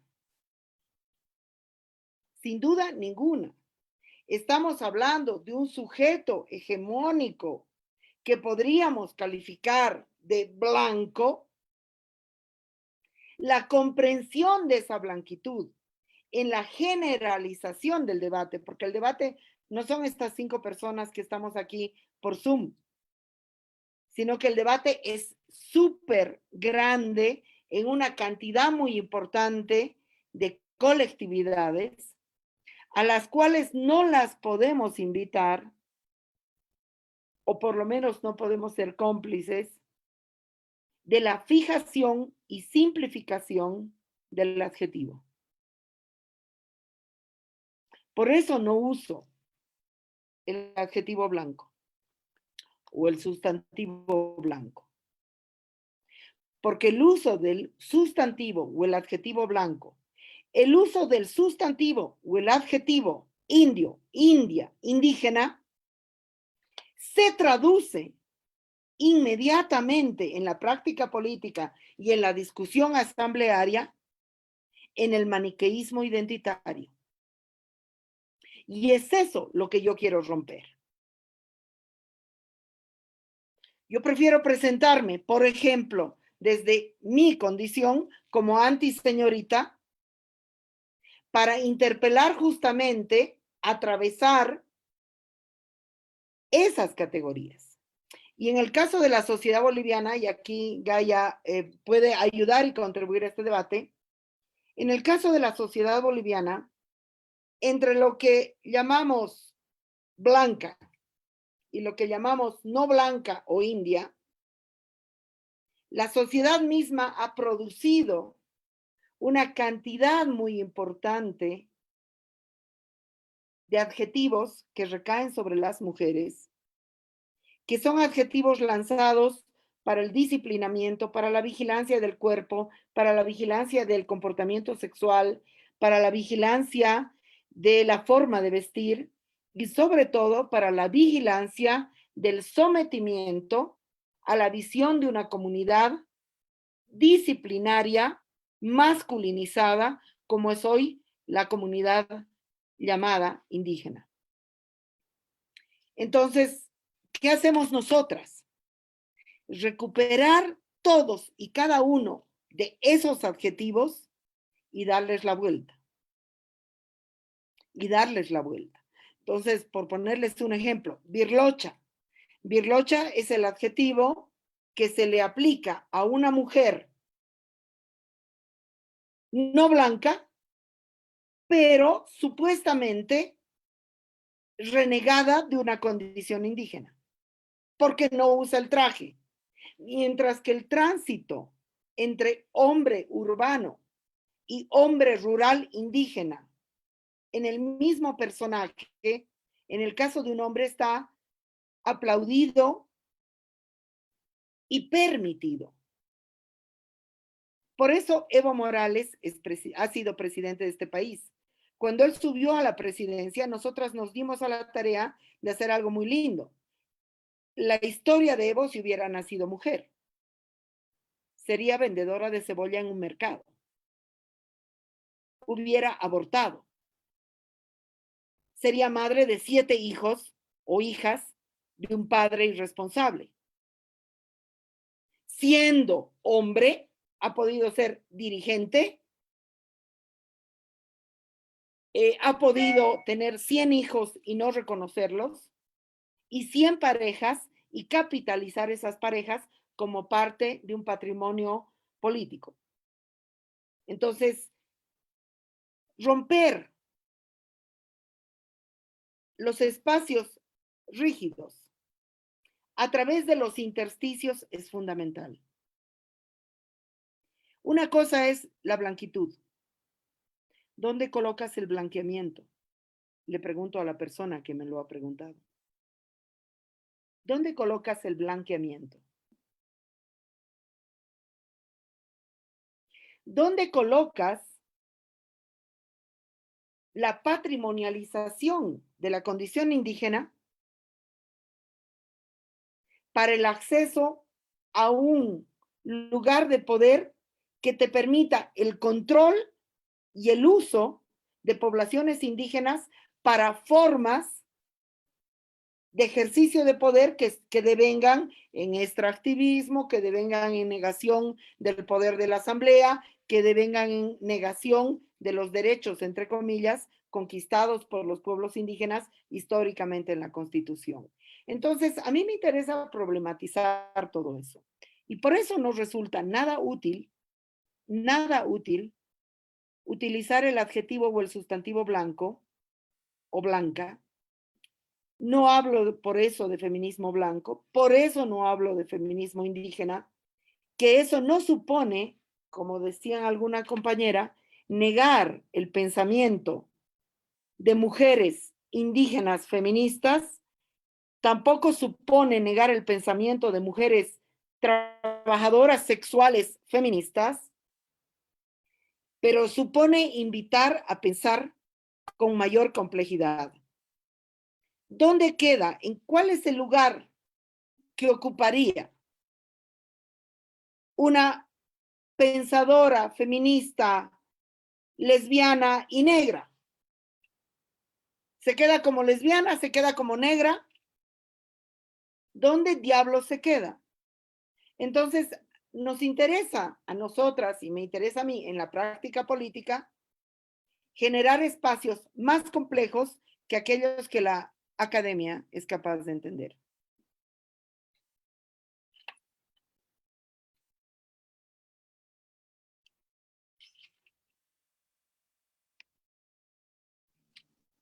Gracias, María. ¿Alguien más de los que presentaron quisiera responder parte de las preguntas? ¿Puedo?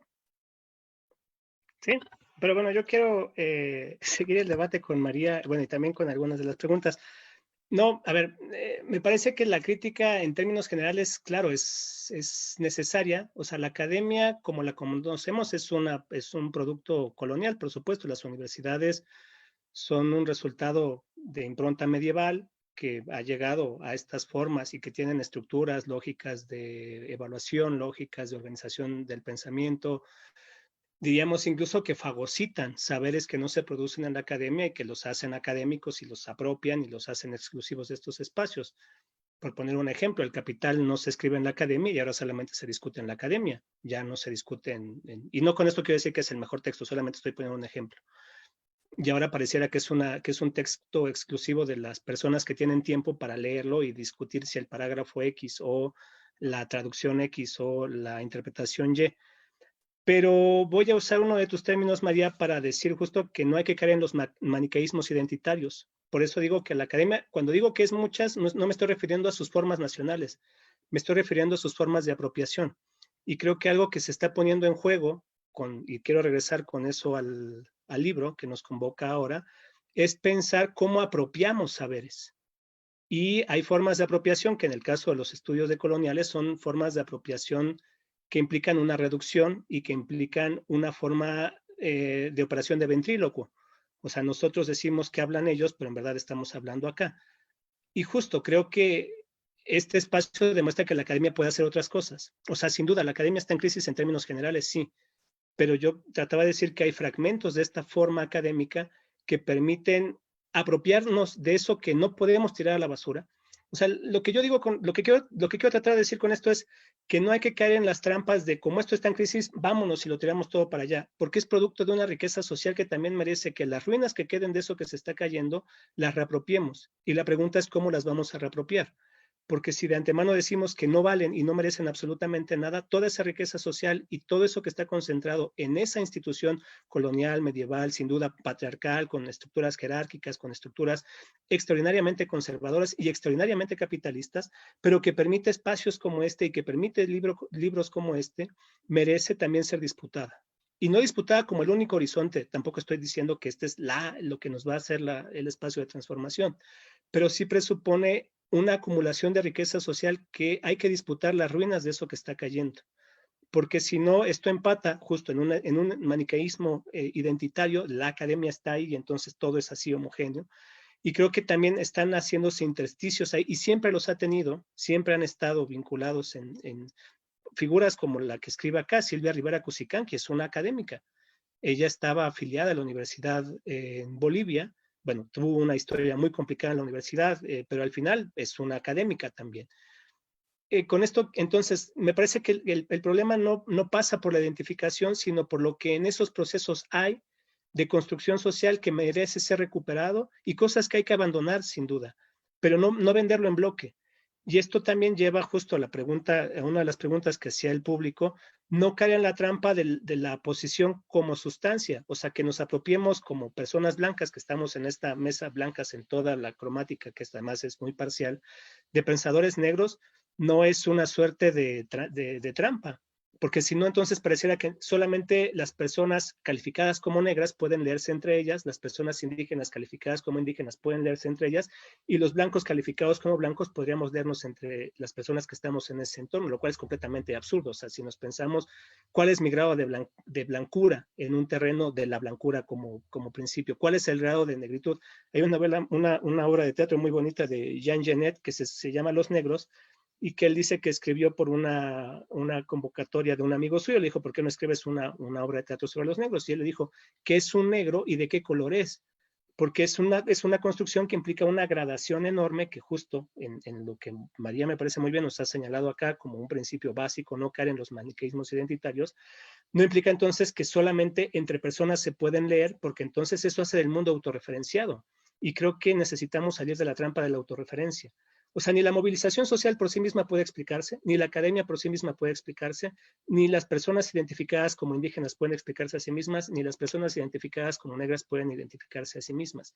Necesitamos abrir un diálogo, y diría yo, un diálogo que tiene como principio entendernos en el desacuerdo. No necesitamos consensos, porque también esa es la otra trampa dusseliana y la trampa de la ética del discurso. ¿Cómo nos entendemos en el desacuerdo? Y diría yo, justo estos espacios lo permiten. Yo no quiero convencer a María y tampoco quiero que María me convenza. Quiero que podamos entender que hay puntos de convergencia en el desacuerdo. O sea, sabemos que este mundo se está cayendo a pedazos. Este mundo se está yendo al tacho de la basura. ¿Qué vamos a hacer con eso? ¿Cómo interactuamos en nuestras posiciones de diferencia? Sin caer en la trampa de, claro, yo, entonces, ¿qué tengo que hacerme? Indígena, y me voy a la comunidad indígena para transformarme y entonces entenderles, o me voy a la comunidad afrocaribeña. Por supuesto que hay que conocerlas y que hay que trabajar con ellas, sin duda, pero no bajo el principio de entonces me transformo en la forma teológica, me transustancio, y entonces devengo indígena, devengo negro. Pues no, o sea, soy un personaje bizarro, y creo que los que estamos en esta mesa lo somos, y en general la mayor parte de las personas de este mundo lo son. Y el tema es cómo podemos generar encuentros en el desacuerdo. No caer en la trampa del consenso, no caer en la trampa de que vamos a generar una verdad que lo pueda explicar todo, porque no hay una sola verdad. Yo por eso creo que también, como bien lo señala María, y justo por eso creo que la academia, o una parte de habitar la academia es importante, no tenemos que hacer reducciones. Y yo lo decía en la presentación, tal vez lo dije atribuladamente, como en general las cosas que digo. La discusión no es o, es y. Necesitamos pensamiento indígena y pensamiento negro y pensamiento blanco académico y pensamiento blanco, qué sé yo, neutro, el que se presenta como neutro. El mundo cae a pedazos y no hay un pensamiento único que nos va a permitir encarar la catástrofe que ya estamos viviendo. Necesitamos sumarlos. Esto no quiere decir eclecticismo y tampoco quiere decir, insisto, consenso y como que, bueno, vengan todas las personas porque así no es un ecumenismo teológico, es una apropiación que implica un principio de crítica. ¿Cómo nos vamos a apropiar de todos esos saberes que necesitamos criticándolos? ¿Qué implica esto? Un esfuerzo enorme. Tenemos que leer un montón, tenemos que pensar un montón, al mismo tiempo que tenemos que hacer muchas cosas. O sea, yo por eso insisto y recalco, la teoría ya es una forma de praxis y la praxis produce su teoría. Esa me parece también ha sido una división muy peligrosa, diría yo, propia de un pensamiento antiilustrado que tiene una larga historia, que ha pensado o que ha formulado reducciones donde pareciera que hay un segmento social muy pequeño que piensa y un segmento social muy amplio que actúa. Pensar ya es actuar, actuar ya es pensar. ¿Cómo involucramos esos puentes, cómo hacemos esas traducciones, que creo yo es una de las operaciones políticas más importantes de nuestra época, para no caer en reducciones. Y diría yo, este libro intenta hacer eso.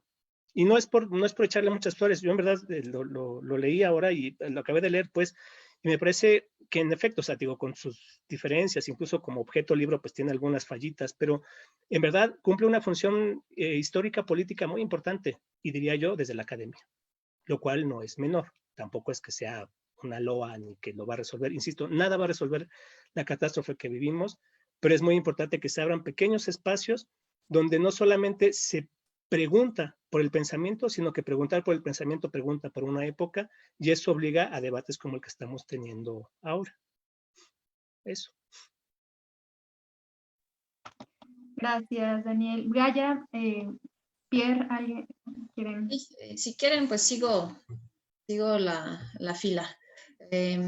Muchas gracias por comentarios y preguntas, y supongo que son muchos más, pero esa forma desgraciadamente no nos permite estar en el contacto directo con el público, lo que más me gusta. Incluso cuando caen a veces jitomates podridos y algunas miradas asesinas por allá. ¿Recuerdas, María, nuestro encuentro que mencionaste el año pasado, que había tensiones, pero también mucha sororidad, mucha paternidad también, aunque éramos más mujeres que otra cosa? Y me hace falta eso, sentir físicamente ese intercambio y también interpelación, ¿no? Aquí estamos un poco escondidos detrás de ese doble muro virtual. Me parece muy importante ese debate que iniciaron, que a lo mejor no se vincula directamente con el tema, pero sí se vincula mucho sobre la academia. Y me parece que, bueno, aquí estamos en la academia. Una parte de la academia financió ese libro, pero hay otra parte, hay parte donde padecemos la academia. Sé que todos aquí reunidos padecemos la academia, renegamos de esa academia, la sufrimos y nos queremos escapar, a lo mejor de manera definitiva en algunos años.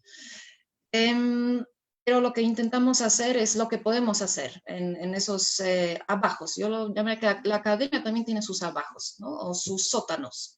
Y en esos sótanos nos reunimos con los estudiantes, las estudiantes. Difícilmente los podemos llamar la academia, allá están, ¿no? Con María nos encontramos, con organizaciones que a veces servimos como un micrófono. Cuando invitamos a la gente de las organizaciones, es un micrófono por donde pueden hablar. Eso es importante. Y Bajo Tierra es una editorial alternativa autogestionada que edita ese libro. Entonces, a mí me gusta pensar, a lo mejor soy ingenua, pero me gusta pensar que existen esas formas de vincular el pensamiento. Yo pienso que el pensamiento no es academia, y el pensamiento se forma tanto en esos sótanos de la academia como más allá de esos sótanos. María es un perfecto ejemplo, o como Silvia Rivera muestra en su texto, en el libro, ella no nos produce su pensamiento, ella nos muestra testimonios y la forma de cómo recuperar testimonio y la historia de las mujeres del Tipnis, con ellas que hablan, ¿no? También. O las mujeres kurdas, cómo ellas hacen su pensamiento, un poco de manera artesanal, como tú, María, haces tu feminismo, ¿no? Entonces, a mí me gustaría, yo a lo mejor soy ingenua, pero me gustaría buscar esas interconexiones, porque yo misma no me considero ni en la academia totalmente, ni tampoco voy a mentir que no estoy en la academia, ¿no? Pero me gustaría hablar desde el sótano, por lo menos. Cuanto a otras cuestiones que aquí aparecen, me parece que esas preguntas, por ejemplo, si... ¿Me escuchan? Esas preguntas, si yo siendo blanca, además aquí comparto con María, ¿qué significa ser blanca? ¿Solo mi color? No. Ser blanca o ser güera en México supone toda una categoría colonial. detrás de esa blancura se esconde también el privilegio de clase, algún otro privilegio que podríamos imaginarnos, pero por mi color de piel puedo leer a otros autores. Yo soy blanca de Polonia, donde ser blanco no significa nada, donde no es ningún privilegio, todos allá somos blancos, ¿no? Usando esa palabra. De hecho, frente a la Europa occidental, así llamada, somos los que cuidamos a los ancianos, los que cuidamos a los niños de los europeos, de esos verdaderos, porque nosotros no lo somos. Y en ese sentido, ¿soy blanca o no soy blanca? ¿No? Soy la negra, soy la sirvienta de Europa. De hecho, me ofrecieron en Madrid una vez en el metro de trabajo. Y en ese sentido, como dijo Daniel un poco, es absurdo pensar de esa manera. Mi color tiene que determinar lo que puedo leer, lo que puedo Fanon. Sí, el juego con el título se puede, por supuesto, prestar para evocar a Fanon, y sobre todo a Fanon en su primer libro del 52, que es Negra Máscara Blanca, porque Fanon tempranamente ya prevé todos esos problemas que aquí se repiten y que queremos criticar. Nos habla de esa trampa colonial en la que estamos. Como indios, como blancos, aquí me refiero a lo que dijo María, ¿no? ¿Qué significa eso? Indio, blanco, negro. Y Fanon dice que lo que quiere es liberar al hombre del color de sí mismo. O dice, lo negro no es de valores específicos. No valgo porque sea negro. Realmente lo que digo vale o no vale. Eso le da algún valor, ¿no? ¿Por qué? Porque de otra manera seguimos en la misma trampa colonial, ¿no? Ahora, desde las víctimas así llamadas, desde el reflejo del espejo, pero ya estamos. Somos blancos, negros, somos blancos, indios, y no podemos arrancar de allá, ¿no? Entonces, en la introducción intentamos con Pierre hacer esa alusión a Fanon en su mirada antiesencialista y hacer alusión a su anticolonialismo activo y crítico y complejo, donde él mismo critica las corrientes de negritud demasiado culturalistas, por ejemplo, donde vincula la lucha anticolonial con el tema de la lucha del problema social y económico, donde no quiere anclarse, esas son sus palabras, no me quiero anclar en mi color, no me quiero anclar en la esclavitud de mis antepasados. Y quiero reivindicar para mí el legado de toda la humanidad. No por ser martiniquense, solo puedo reivindicar esa historia que es martiniquense. Quiero reivindicar toda la historia para mí y para todos. Así, yo reivindico para mí el derecho a leer a Fanon y poder hablar con él, discutir con él y a ver si otros lo pueden leer y podríamos entablar algún debate, ¿no? Más allá de nuestros colores, me gustaría en algún momento salir de esa trampa de hablar qué color tenemos y qué significa eso. Otra pregunta muy importante, me parece crucial para también entender por dónde va la crítica. Hay alguien preguntó si lo decolonial, ¿qué quiere decir? Si critica todo tipo de esfuerzos y teorías desde los pueblos indígenas, desde los feminismos negros, etc. No, nosotros precisamos en el libro a qué nos referimos cuando hablamos de colonial. Es un poco también la trampa de la misma corriente que toma esa palabra, que podría ser más general. Entonces precisamos que se trata de cierta escuela de pensamiento autodenominada giro decolonial, y eso no significa que estamos desprestigiando todo tipo de pensamiento que quiere ser descolonizador, uso esa palabra para diferenciar, o anticolonial, ¿no? En ese sentido, el libro puede proponer algunas pistas que el pensamiento que no se incluye en cierta moda intelectual o cierta corriente y quiere ser descolonizador y quiere pensar el colonialismo existente, trampas también esperan ese tipo de pensamiento, ¿no? Lo dijo ya María. ¿Por dónde podemos caernos o encerrarnos en esos cajones identitarios? En la práctica, ¿qué tipo de trampas nos esperan? Por ejemplo, las tres autoras de España nos hablan en la práctica cómo fue la cosa de la huelga feminista en Madrid y cómo algunas activistas negras no querían y árabes no querían marchar con otras mujeres por blancas. Provocó eso, ¿no? Y por otra parte, que las blancas no querían criticar a las negras, etcétera, etcétera. Por eso me parece muy importante esa reflexión en la práctica de organización y de militancia, ¿no? De nuestras propias huelgas, más allá de lo fácil que es decir todas somos mujeres, ¿no?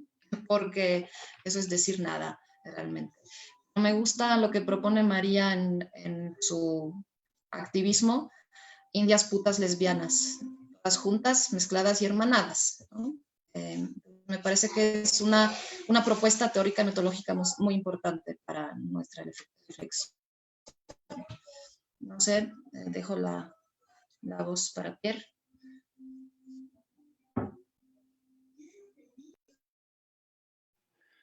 Pues muchas gracias, Gaia.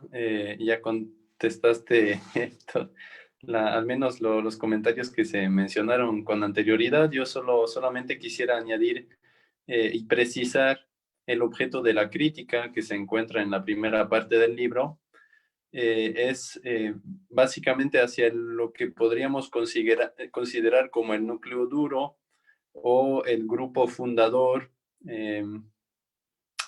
y iniciador de esa corriente, ese giro u opción de colonial, como lo quieran llamar, que es lo que mencionó Daniel, ¿no? Son los intelectuales que se agruparon en ese colectivo llamado Modernidad, Colonialidad, a inicios de los años 2000, ya hace pues 20 años, ¿no?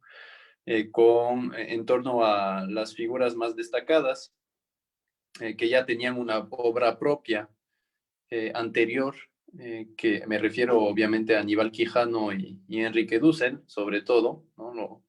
Los más viejos, entre comillas, y quienes se vinieron a agregar, ¿no? A ese grupo original. Entonces ahí tenemos pues a Grossfogel, a Lander, a Escobar, a Walsh. Y bueno, uno cuando inicia la lista uno siempre se pierde, al menos a mí siempre me pasa, pero bueno, está en la introducción, ¿no? Quienes consideramos como parte de ese grupo, pero de todos modos cuando empiezas a enumerar siempre te olvidas gente en el camino. Y luego quienes se fueron añadiendo y no mencionamos, ¿no? Pero nos referimos sobre todo a estos autores, quienes son objeto de las críticas en la primera parte del libro. Pero podríamos pensar en otros autores y autoras, ya menciono algunas, María, se podría mencionar otros que no fueron parte de ese grupo original, pero que se fueron añadiendo poco a poco en esa labor de difusión. Entonces ese es el objeto de la crítica, ¿no? Sobre todo a ese grupo inicial. Pero tomando en cuenta que luego, con el pasar del tiempo y el éxito creciente, pues también ese grupo se dislocó, se fracturó, hubo de los intelectuales que ya mencioné, hubo señalamientos recíprocos, hubo disputas, hubo conflictos, o sea, no lo estamos viendo como un bloque homogéneo, ¿no? También lo de colonial tiene su diversidad, tiene su conflictividad, incluso en algunos de los textos pues aparece, ¿no? Esas contradicciones que afloraron pasado cierto tiempo dentro del grupo original, ¿no? Y con los desarrollos posteriores que tuvo lugar dentro de lo de colonial. Entonces, tratamos de limitarlo a ese grupo de autores debido también a que pues es difícil dar una definición, ¿no? Porque Por ejemplo, está el caso de Sousa Santos. Algunos lo consideran como decolonial, otros no. Es nuestro caso, creemos que no. Pero, pues, es difícil luego a veces saber con exactitud, hablando de frontera, delimitar una frontera clara entre quién es y quién no es decolonial. Es por eso que hacemos una lista en la introducción y nos limitamos a esa lista, ¿no? En cuanto a las críticas. Ahora podría ser extensiva. Tratamos de distinguir precisamente lo decolonial de lo descolonizador, para distinguir una moda intelectual de otros, no solamente otras corrientes de pensamiento, sino también otros procesos de lucha más viejos, ¿no? Y entonces ahí tenemos una gran diversidad con la que nosotros pensamos necesaria introducir una ruptura, ¿no? Un límite con lo decolonial. Ahí me refiero a los estudios postcoloniales, por ejemplo. Tenemos el anticolonialismo en los estudios latinoamericanos. Yo ahora trabajo en un centro que fue fundado por Rodolfo Stavenhagen, quien fue uno de los teóricos del colonialismo interno, de igual manera que Pablo González Casanova, solo para mencionar un ejemplo, ¿no? De esta diversidad y esa diferencia que encontramos en otras teorías y otros quehaceres que han reflexionado de manera crítica acerca del colonialismo en América Latina. Aquí lo dejo. Gracias.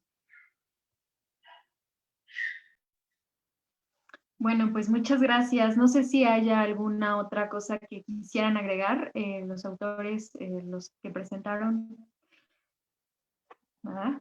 Bueno, pues si no hay nada más, les queremos agradecer, muchísimas gracias porque fue un espacio, pensamos que fue un espacio muy poderoso y que propició debates muy apasionados y potentes, no solamente en este espacio, o sea, sino también en lo virtual, además de que se puede dar ahí y que no se agota ahí, ¿no? Entonces, muchísimas gracias por eso. Me parece que ha habido muchísimos aprendizajes.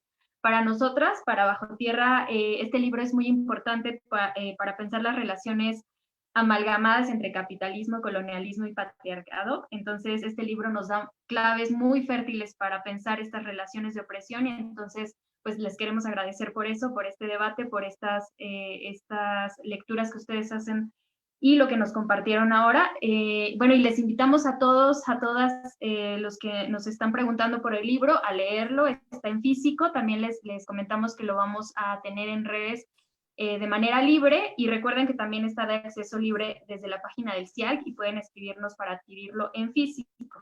Entonces, pues bueno, ahí está para ser leído, para ser, pues eso, como debatido, y que eso, que siga siendo una herramienta para pensar más allá de lo escrito en lo académico, ¿no? Y lo teórico. Entonces, sin más, muchísimas gracias por estar aquí, por acompañarnos. Quiero dar unos avisos también por parte de la editorial. Pues tenemos varias promociones para cerrar el año, entonces les invitamos a que vean nuestras redes sociales y que vean todos los descuentos que tenemos y paquetes de libros y todas las publicaciones de este año. Entonces nos pueden mandar correo a bajotierraediciones@gmail.com. Pueden visitarnos en nuestras redes sociales. Esta y otras presentaciones del libro van a estar ahí, están colgadas ahí, pueden acceder a ellas. Y bueno, sin más, muchísimas gracias en nombre de Bajo Tierra Ediciones, gracias por seguir como compartiéndonos sus reflexiones y que sean pues muchas más palabras bienvenidas y espacios como este. Muchísimas gracias a todos y pues nos vemos. Que estén muy bien. Muchas gracias. Gracias Bajo Tierra por organizarlo todo. Aquí está en físico el libro, existe. Y gracias María, espero darte tus ejemplares pronto, viéndote en Bolivia, para que no tengas solo fotocopia. Muchísimas gracias. Muchas gracias. Hasta luego. Un abrazo. Chao.